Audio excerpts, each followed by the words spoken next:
Nous avons souvent plusieurs tableaux que nous souhaitons regrouper en un seul.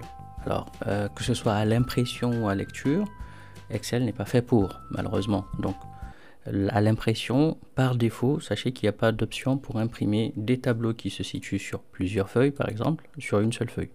Donc, il va falloir user. Nous avons un outil pour ça, c'est l'appareil photo. Alors, comment ça fonctionne ? Sur les nouvelles versions, il suffit de copier une partie en fait d'un tableau et au moment du collage spécial, nous avons donc deux options de collage qui sont en image. Donc nous avons l'option image et nous avons l'option image liée. La petite différence, c'est les petits maillons qui sont là de liaison. Alors, utilisez l'option collage image si vous souhaitez que l'image n'évolue pas. Par exemple, vous faites une archive des activités hebdomadaires, vous pouvez faire une capture d'écran chaque semaine, il ne faut pas qu'elle évolue puisque le tableau on va continuer à saisir dedans. Si vous souhaitez que l'image suive l'évolution du tableau, il faudra sélectionner cette option. Donc on va regarder, on va faire les deux.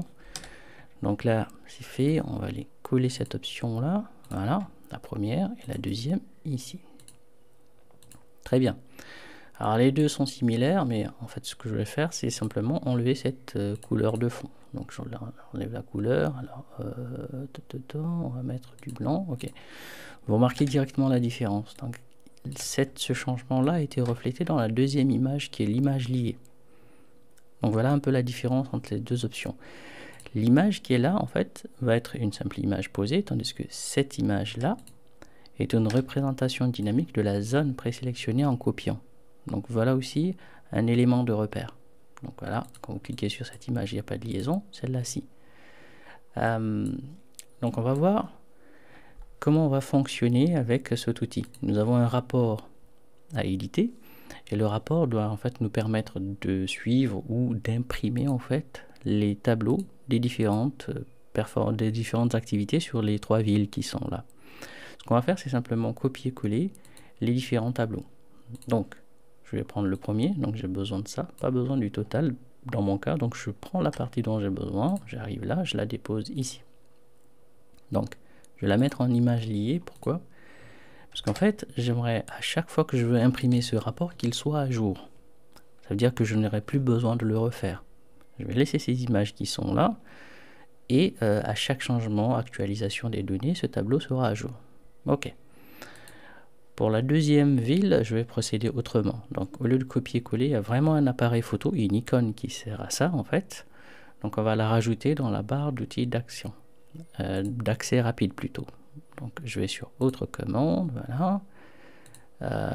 Toutes les commandes, il est là. Donc il s'appelle appareil photo, je l'ajoute, ok, voilà. Donc à quoi il sert? C'est qu'en fait la zone cliquée, il sert simplement à faire une capture de cette zone et en cliquant, il dépose la copie. Donc sachez que si vous êtes sur un périphérique tactile, c'est très difficile de les copier-coller. Donc rajoutez cette icône-là. Et si vous êtes sur des versions qui ne sont pas récentes ou si vous n'avez pas l'option dans le cliquer, dans le copier-coller, plutôt utiliser cette icône-là. Donc je vais déposer mes tableaux. L'avantage qu'on va voir, c'est que on peut les disposer comme on veut aussi. Voilà. Donc je prends la dernière zone, voilà, et voilà. Donc en collant aussi, vous pouvez en fait changer les options de collage. Ça revient au même que de supprimer, recommencer. Vous pouvez changer en fait une fois collé. Voilà. Donc on a les deux tableaux. Si vous avez plusieurs tableaux et que vous souhaitez les aligner, donc sachez qu'il y a des options d'alignement. Donc je vais sélectionner mes formes dessinées. Et dans le menu format, vous avez ici des options d'alignement. Donc les éléments présélectionnés seront alignés selon l'option d'alignement sélectionnée. Donc je voudrais qu'ils soient bien alignés comme ça verticalement. Donc pour ça, je vais demander en fait que leur bord de gauche soit aligné.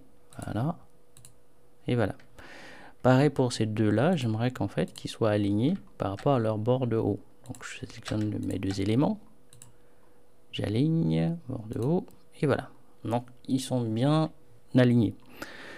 Alors maintenant, on va voir une autre option d'insertion d'image. Donc dans le menu insertion, voilà, insertion ici, capture.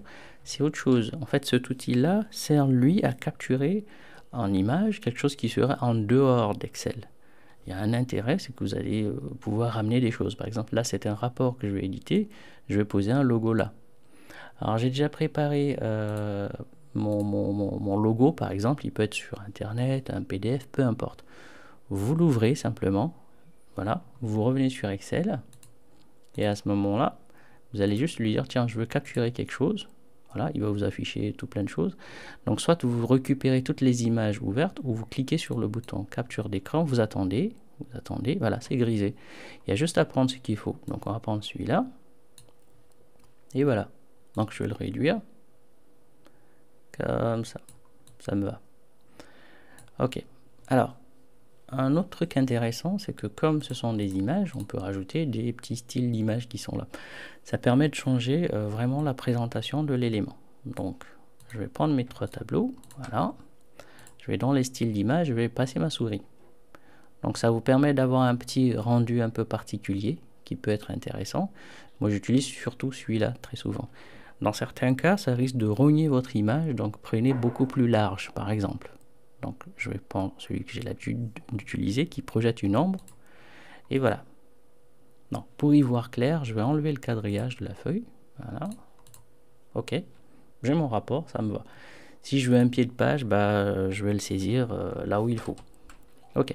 Maintenant, il faut définir la zone d'impression. Donc, Excel imprime toute la page, sauf si vous le dites, non, tiens, je veux imprimer de telle partie à telle partie. Donc, je vais prendre tout ce qui contiendra mon rapport, c'est tout, comme ça. Je vais définir la zone d'impression. Voilà. Et vous remarquez ici que vous avez des pointillés. Les pointillés, c'est des sauts de page. Ça veut dire qu'il va imprimer un bout de mon document sur une autre page. Je ne veux pas de cela, donc pour cela, je peux lui dire, tiens, tu dois tout faire maintenir sur une page, en hauteur et en largeur. Donc je vais là, hauteur une page, largeur une page. Et maintenant, on va aller en aperçu avant impression. Donc on va aller sur Fichier, Imprimer. Et voilà. Sachant que ces éléments vont bouger. Alors bien sûr, vous avez des options si vous voulez occuper un peu plus la page qui sont là. Donc il suffit de cliquer dessus. Donc au niveau des marges, j'ai pas d'éléments dans les marges, j'ai pas utilisé les marges. Donc on peut squeezer le haut, les en-têtes, la partie de gauche, de droite, tout dépend de ce que vous voulez y mettre ou pas. Voilà, on va regarder ce que ça donne. Voilà. Donc, voilà comment imprimer simplement des éléments qui viennent de plusieurs feuilles sur une seule page, à condition bien sûr qu'ils tiennent sur une page. D'autre part, vu que nos éléments sont liés à ce niveau, s'il faut mettre en fait en avant une information, il suffit simplement de continuer à travailler sur nos tableaux, l'information va suivre. Voilà comment utiliser l'appareil photo, les deux appareils photo, l'intérêt que ça peut avoir de pouvoir mettre des options d'impression dessus, enfin des options d'image plutôt. Et à la fin, c'est très simple, vous ne changez pas votre façon de travailler, mais vous avez un rapport édité dans Excel qui reste à jour.